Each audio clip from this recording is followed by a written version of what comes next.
बिस्मिल्लाहिर्रहमानिर्रहीम। Welcome to सरकारी job गुरु। दोस्तों, स्टेट बैंक ऑफ में जो असिस्टेंट डायरेक्टर की जॉब्स आई हैं, OG2 की जॉब्स आई हैं, उसके लिए किस तरह से अप्लाई करना है उसका तरीका मैं आपको बताऊंगा। इसके लिए ये बता दूं कि क्वालिफ़िकेशन जो है वो बैचलर की बेस पे आप अप्लाई कर सकते हैं। 16 ईयर एजुकेशन इसकी रिक्वायर्ड है आपको। State bank of Pakistan OG2 officer यानी असिस्टेंट डायरेक्टर ऑफिसर भर्ती कर रहे हैं। Monetary policy, micro economic research and data, financial market, foreign exchange, reserve management, banking policy and supervision, development finance and banking, Islamic banking, financial inclusion and digital payment, information technology and human resource. In departments के लिए, मुख्तलिफ departments के लिए इनको assistant director को भर्ती करना है और ये सारी जॉब्स जो हैं वो कराची में बेस्ड होंगी। अब इसके लिए अप्लाई कौन कर सकता है, अप्लाई किस तरह से करना है, चालान कितने का है वो बाद में बताऊंगा, ठीक है, वो अप्लाई करके आपको दिखाऊंगा मैं। लेकिन सबसे पहले आप एलिजिबिलिटी क्राइटेरिया देखें कि क्या आप अप्लाई कर सकते हैं या नहीं। तो इसके लिए आपको बैचलर्स डिग्री चाहिए, ठीक है, 16 ईयर डिग्री चाहिए। अगर आपके पास 16 ईयर डिग्री है तो आप इसके लिए अप्लाई कर सकते हैं। जिनके पास 16 से ज़्यादा डिग्री है, मास्टर्स की डिग्री है, 18 ईयर्स डिग्री है, वो भी इसके लिए अप्लाई कर सकते हैं, ठीक है। तो उनको कितनी परसेंट मार्क्स चाहिए, उनको 60% मार्क्स चाहिए अपनी जो ग्रेजुएशन है यानी बैचलर या मास्टर्स है उसके लिए।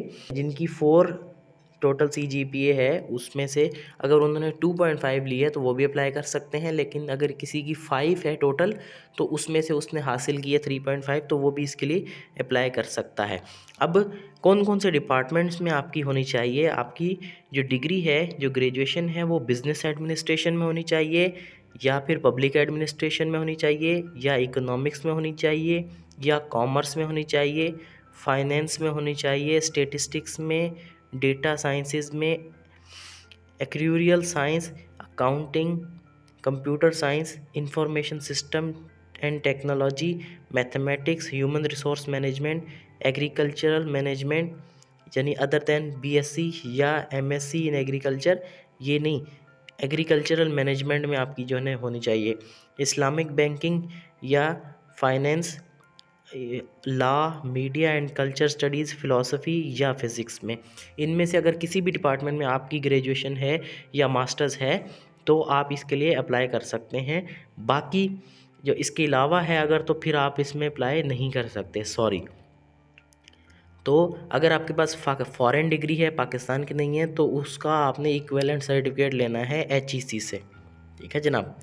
अब जिन लोगों का अभी फाइनल ईयर चल रहा है या 8th सेमेस्टर चल रहा है वो कैसे अप्लाई कर सकते हैं। तो जो लोग जून 2022 तक ग्रेजुएट हो रहे हैं यानी जिनका अभी 8th सेमेस्टर चल रहा है और वो जून 2022 में ग्रेजुएट हो जाएंगे तो वो भी अप्लाई कर सकते हैं। किस तरह से, वो अपने 7वें सेमेस्टर की यानी जो बैचलर कर रहे हैं वो अपना 7वें सेमेस्टर की देंगे और अगर कोई मास्टर्स की बेस पे अप्लाई करना चाह रहा है तो वो अपने 3रे सेमेस्टर की बेस पर अप्लाई करेगा। यानी मास्टर्स के तो 4 सेमेस्टर होते हैं, 2 साल की होती है, और ग्रेजुएशन या बैचलर जो है वो 8 सेमेस्टर की होती है।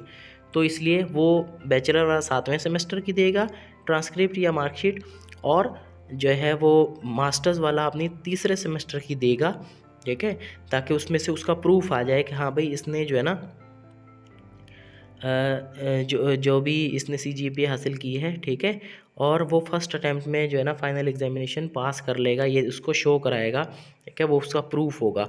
अब एलिजिबिलिटी क्राइटेरिया में एक तो एजुकेशन है यानी क्वालिफ़िकेशन है, दूसरी उसकी एज भी ज़रूरी है।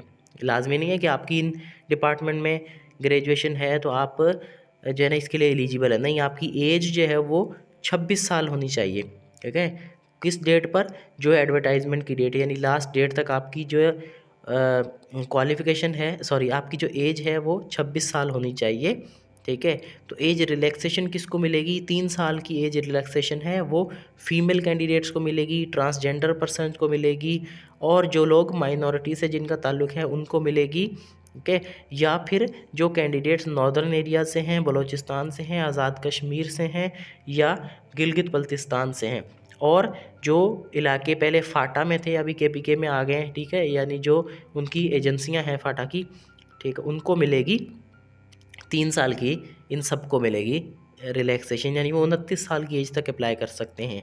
और 5 साल की एज रिलैक्सेशन है किसको, एम्प्लॉयज़ अगर कोई स्टेट बैंक का है, ठीक है, एम्प्लॉयज़ ऑफ स्टेट बैंक या उसकी सब्सिडरीज़ जो भी हैं स्टेट बैंक के जो सब्सिडरी बैंक हैं उसमें वो जो है उनको 5 साल की ग्रेजुएशन मिलेगी, रिलैक्सेशन मिलेगी। वो भी उसकी भी कंडीशंस होगी अगर वो उनको फुलफ़िल करेगा। यानी वो और कौन सी कंडीशंस हैं, यानी और कंडीशन ये है कि उसकी ग्रेजुएशन जो है वो ऊपर वाले जो भी सब्जेक्ट बताए उसमें होनी चाहिए और उसकी सीजीपीए पूरी होनी चाहिए। तो ये सारी चीज़ें अगर वो फुलफ़िल करेगा स्टेट बैंक का कोई भी एम्प्लॉई, तो उसको जो 5 साल की रिलैक्सेशन होगी, यानी वो 26 में आप 5 साल ऐड करेंगे तो वो 31 साल तक अप्लाई कर सकता है। अब एप्लीकेशन किस तरह से देनी है आपने, एप्लीकेशन का प्रोसीजर क्या है और टेस्ट का प्रोसीजर क्या है। एप्लीकेशन जो है ना वो जो भी पाकिस्तान का शहरी है या पाकिस्तान से बाहर का है, ठीक है, वो क्या करेगा, वो एनटीएस से लॉगिन करेगा। ठीक है, एनटीएस की वेबसाइट ये जो ब्लू कलर में दी हुई है वहाँ पर जाके वो लॉगिन करेगा। ठीक है, वो किस तरह से लॉगिन करेगा ये भी आपको दिखा देते हैं। एनटीएस की वेबसाइट पर जाकर आप इस तरह से लिखेंगे एनटीएस, तो यहाँ पर ये खुलकर आ जाएंगे कि स्टेट बैंक का जो है ना वो ट्रेनिंग 25th बैच। तो ये 3 इसमें ऑप्शन आएंगे कि अगर आप लिस्ट ऑफ बैंक चेक करना चाहते हैं या एडवर्टाइजमेंट डाउनलोड करना चाहते हैं या ऑनलाइन अप्लाई करना चाहते हैं, तो लास्ट डेट इसकी है 14 फरवरी 2022।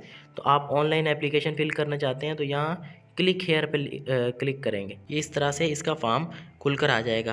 तो अगर तो आपने पहले इसमें अप्लाई किया हुआ है, एनटीएस में लॉगिन आपका बना हुआ है, तो सिर्फ आप राइट साइड पे लॉगिन करेंगे। लेकिन अगर आपने पहले अप्लाई नहीं किया किसी भी एनटीएस जॉब में, तो आप लेफ़्ट साइड पे साइन अप करेंगे, यानी पहले अपना सीएनआईसी नंबर लगाएंगे, फिर दोबारा सीएनआईसी नंबर लगाएंगे और पासवर्ड एक बनाएंगे और दोबारा उस पासवर्ड को साइन अप करके फिर आप राइट साइड पर आके लॉगिन करेंगे तो आपका फॉर्म खुल जाएगा। फॉर्म को अच्छे से आपने फिल करना है और फिर आखिर में उसका प्रिंट करने का ऑप्शन आएगा। प्रिंट करेंगे तो वहाँ पर चालान एक जनरेट होकर आ जाएगा जिस पर अमाउंट लिखी होगी, जो आप स्टेट बैंक या नेशनल बैंक में कहीं पर भी पे करके, और फिर ये भेजना कहाँ है वो आपको बताते हैं।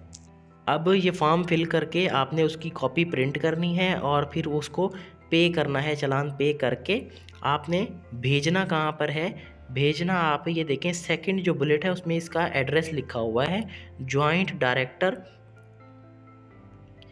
Resource management human resource department state bank of Pakistan I Chandigarh road Karachi. ये एड्रेस मैं आपको डिस्क्रिप्शन में भी दे दूंगा, वहाँ से भी आप देख सकते हैं। लास्ट डेट इसकी 14 फरवरी 2022 है, ठीक है। और ईमेल वगैरह के थ्रू आपकी एप्लीकेशन इंटरटेन नहीं होगी, या आपने ऑनलाइन एनटीएस पे फिल करके फिर आपने उसका प्रिंट निकलवा के और ये पोस्ट करनी है आपने, ठीक है जनाब।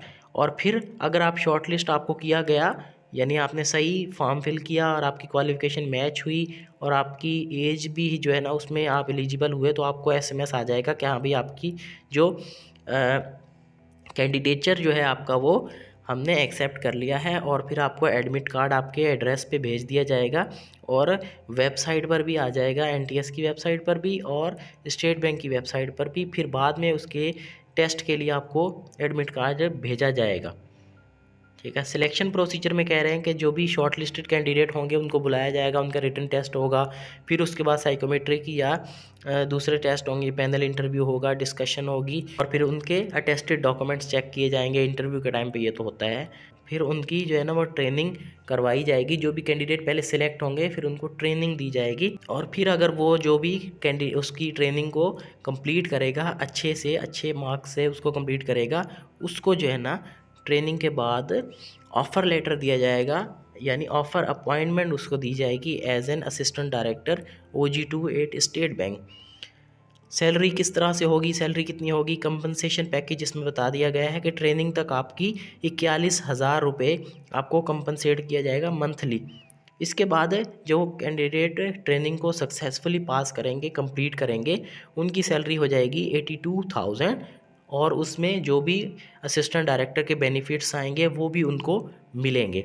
इसके बारे में अगर कोई भी आपका क्वेश्चन है तो आप कमेंट सेक्शन में हमसे पूछ सकते हैं, और इसकी तैयारी किस तरह से करनी है, कौन से एरियाज़ हैं जहाँ से आप तैयारी कर सकते हैं, वो भी आप पूछ सकते हैं। वो भी कुछ नेक्स्ट वीडियो में मैं आपको बता दूंगा कौन से ऑनलाइन सोर्सेज हैं, कौन सी वेबसाइट्स हैं जहाँ से इसकी अच्छी तैयारी हो सकती है। फिल वक्त इतना ही। Thank you.